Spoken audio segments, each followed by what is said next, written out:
You know who else might have heart problems today? A Finnish team who was on the receiving end of a 6-1 loss last night. Belt to ass, man. Belt to ass. Did you watch this game, Zach? I didn't get to watch all of it, but I did make sure to watch some of it. Yes, I got to see 2 goals while I watched too. So it was like, what was I saying? Hey, a senator at least got in on some of it. Oh, I got to say this, man. The Tkachuk brothers, real nice to have those motherfuckers on our side for once. Woo, woo, woo. Yes, man. Yes, bro. It was nice. It was nice. Yeah, what, 4 goals between the 2 of them? Yes, 4 goals, 5 points. They were just chucking people around. It was awesome, man. I know we're way in on this 4 nations. We are. We're not alone, by the way. I meant to tell you this. I talked to somebody the other day who is just like an hockey fan.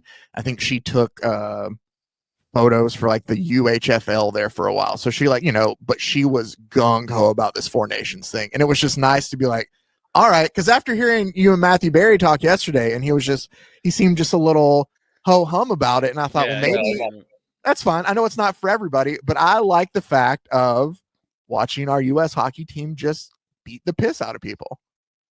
It fucking rocks, man. Yes. It's so awesome to have the Tkachuks on our side. Like this doesn't even have a direct correlation, but it makes me think of that Adam Sandler line in Billy Madison when talking about Steve Buscemi. And he's like, I'm glad I called that guy.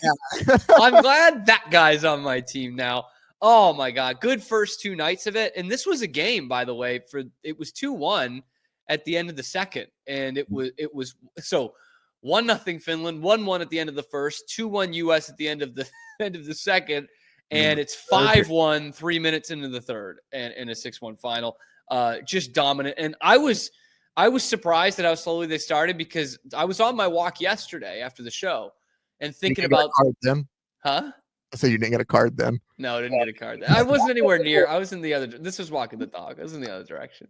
But I was thinking about that Canada-Sweden game, and I was like, "Am I being too cocky here?" Because I already think the USA is going to win the tournament, and I kept thinking like, I think the US would have beat Sweden like 4-1 or 4-2. Like, I just don't think they would have allowed Sweden back in that game. Canada was pretty lackluster letting them back in the game. Now, I had the thought that whole time in that Canada game of like, hey, they're going to have one more moment of brilliance here. I think there's too much talent there, and they did. But the U.S. flexing their muscle, man, it did not take long to put those Tkachuks on the line together, by the way. So they don't start the game on the same line, which I was a little surprised at because we already knew Brady was going to be playing on the wing. Yeah. I was like, okay. And literally, like, I don't know, halfway through the second period, I see them out on the same line together, and I'm texting my buddy who is a big hockey fan. And I'm like, they've already switched up the lines. They've already done it. Like, what's going on? And then bang, it all comes to fruition, which I'm like, you had, 3 practices?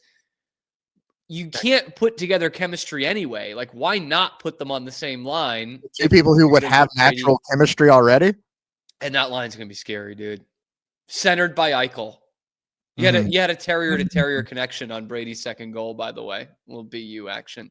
It was Eichel. Golly. That was so much fun. And like Finland, we knew was the weakest team coming into this tournament, but I mean, ESPN tried their damnedest to really hype it up. And they had a decent point in that Finland is like always up for these tournaments, and they all like they play. There's like a Finnish style of playing, so they don't need like a couple of weeks of training camp. They can just hop in there and they play a very organized, very detail-oriented game, and that's why they stayed in it. Like, I don't think the U.S. was really bad the first 2 periods, even the first period where they didn't look great. It was more like Finland was up for it. Finland was up for the game, and they kind of let a cheap one through on a tip right in front of Connor Hellebuck, and then it's 6 unanswered. Man, they did boo the national anthem. I don't know if you heard that. Well, they were in Canada. Yeah, they were in Canada. We expected that. Canada's upset with this, and they asked Matthew Tkachuk after the game, and he just said, "Yeah, didn't like it. That's all." This is going to be package. This is going to be one hell of a matchup tomorrow night, man. I'm so excited for tomorrow night.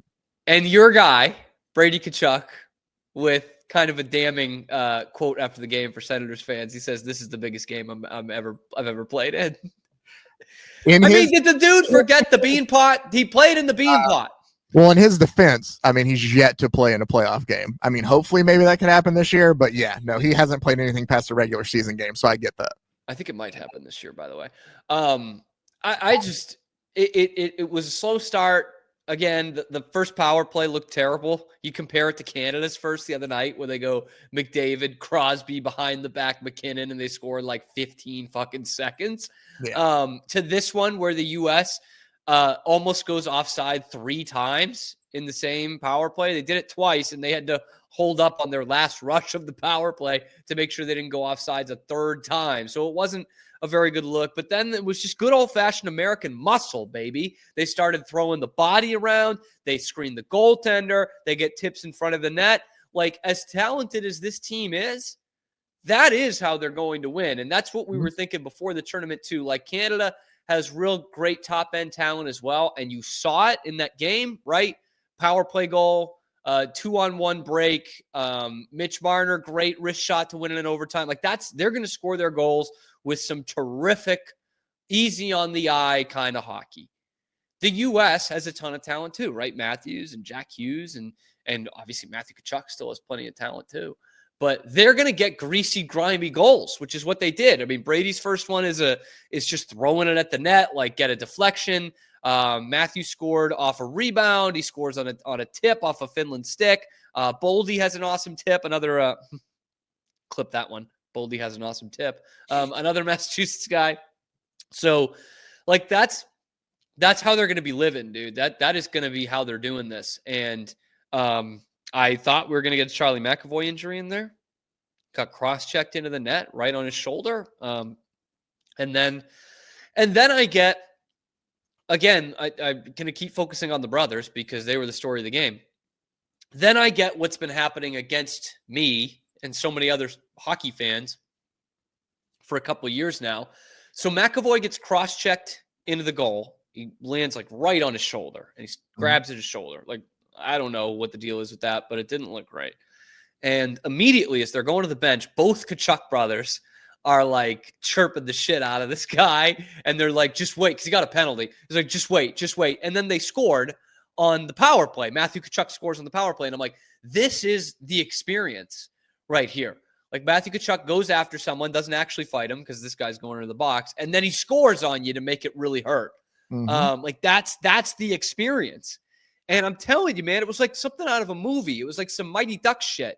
You know, these two brothers just bashing everyone all over the ice and then scoring goals. It's like the best youth hockey team you played against, man. Like they just have two brothers who are the son of an NHL player. Like it's when the Ducks show up and number 2, and they have to see everybody on Team USA. And they're like, oh wow, okay, yeah. Like this is 15, 20 years ago, this would have been a great promotional opportunity. It would have been great posters, a commercial. Oh, yeah. I don't know if they do that anymore, but this is, it is, I'm going to hate these guys a week from tomorrow. I'll give it a day after the tournament when they win it.